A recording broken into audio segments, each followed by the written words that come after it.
Good morning. Ingoria Gurukul school की online class में आप सभी 12th के बच्चों का स्वागत है।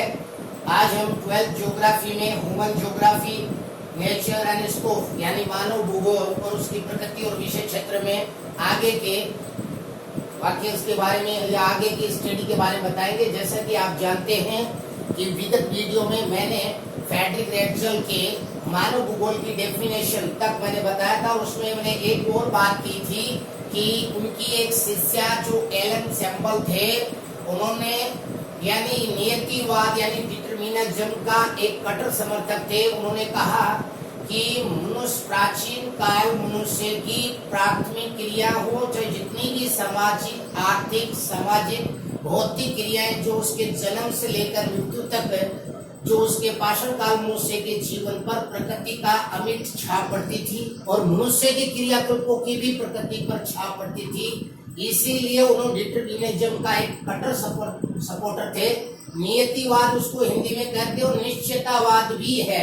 मैं इन शब्दों का अर्थ बताऊंगा, लेकिन पहले मैं आपको बताता हूं कि Ellen Semple was the stench supporter of determinism through her definition is human geography study for better changeable relation to angles human and convertibles earth। इसका मतलब है कि चंचल मनुष्य का मतलब मनुष्य अपनी गतिविधियों में हमेशा एक्टिव रहता है। हमेशा प्राचीन काल में ही प्राथमिक अवस्था से ही वो अपने कार्यों के प्रति सक्रिय रहा है। तो चंचल मनुष्य और परिवर्तनशील इस पृथ्वी के बीच का जो पारस्परिक संबंध है वही मानव भूगोल है।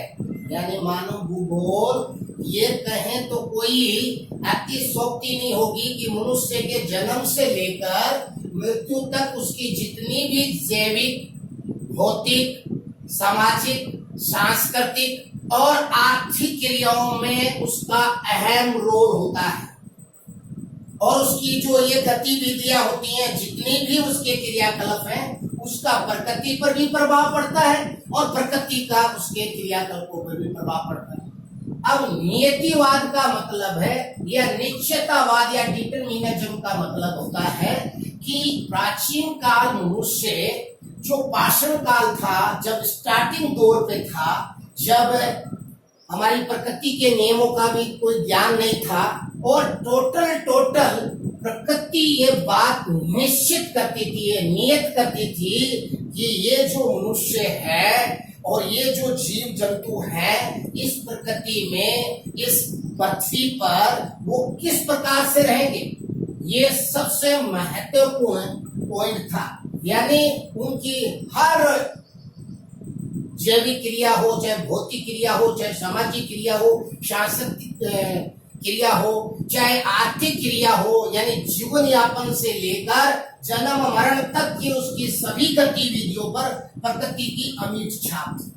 प्रकृति निश्चित करेगी कि वो कैसा जिंदा रहेगा। इसी को हम डिटरमिनिज्म कहते हैं, निश्चिततावाद। यानी निश्चित करेगी कि वो मनुष्य किस प्रकार से जिंदा रहे, यही कहलाता है नियतिवाद। उसके बाद थर्ड भूगोल वक्ता आए, वो फ्रांसिस थे और उनका नाम था विडोर डी ब्लॉक्स और उन्होंने एक फाउंडेशन किया पॉसिबिलिज्म यानी संभववाद। पॉसिबिलिज्म का मतलब संभववाद का मतलब संभावनाएं। और अकॉर्डिंग टू हिम, उनके अनुसार मानव भूगोल की क्या डेफिनेशन है, थोड़ा हम विचार करें। Human geography given a new idea relationship of earth and human in which the physical law controlling this earth and more synthesized knowledge of the metals relation of living things residently on earth are these including।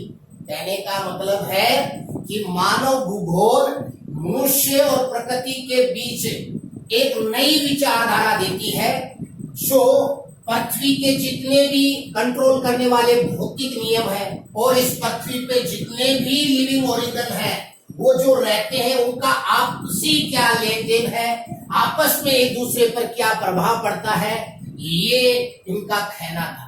यानी उन्होंने एक दूसरी image develop की, वो थी possibilism. यानी पाषाण काल से अब हम थोड़ा सा प्राचीन काल में आ गए, यानी जैसे जैसे पाषाण काल से मनुष्य आगे की तरफ बढ़ता गया, प्रगति करता गया, वो प्रकृति के गूढ़ रहस्यों को समझने लग गया और उन नियमों को जान गया जिसके आधार पर प्रकृति कंट्रोल होती थी।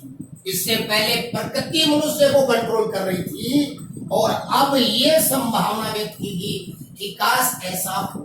हम भी तो संभावना करते हैं ना, काश मैं पक्षियों की तरह उड़ पाता। यदि हम ये परिकल्पना नहीं करते कि पक्षी कैसे उड़ते हैं तो हम कभी एरोप्लेन या हेलीकॉप्टर बना सकते थे क्या? पॉसिबल ही नहीं। शुरुआत में जब पहिए का आविष्कार हुआ तो परिवहन की धुरी चली और अनायास खेल करते समय जब एक पत्थर दूसरे पत्थर पर गिरा और उससे चिंगारी का सर्जन हुआ, यानी अग्नि का उत्पत्ति हुई। ये कुछ भौतिक नियम थे जिसके आधार पर यह संभावना व्यक्त की गई कि प्रकृति को भी निश्चित किया जा सकता है। यानी अब मनुष्य पूरी तरह से प्रकृति पे डिपेंड नहीं था, प्रकृति के नियमों को भी कंट्रोल करने लग गया।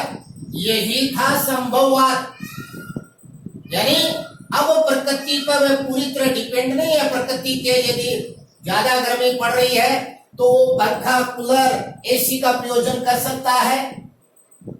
आपको पहले परिवहन के लिए जाना पड़ता था पाषाण काल में, तो आप पैदल यात्रा करते थे, पथ चलन था या घुड़सवार था या पर पक्षी विहार था, पत्र विहार करते थे।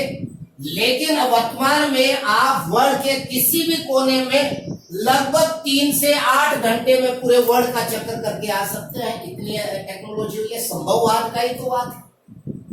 यानी अब मनुष्य इस प्रकृति के जो संसाधन है उनका उपभोग करने लगे, यानी प्रकृति को अपने गुलाम बनाना स्टार्ट कर दिया। यानी प्रकृति जो पहले मनुष्य को निश्चित करती थी कि तू कैसे जिएगा, अब प्रकृति को मनुष्य ने कंट्रोल कर लिया कि मैं जैसे चाहूं तुम्हें प्रकृति वैसा ही करना पड़ेगा।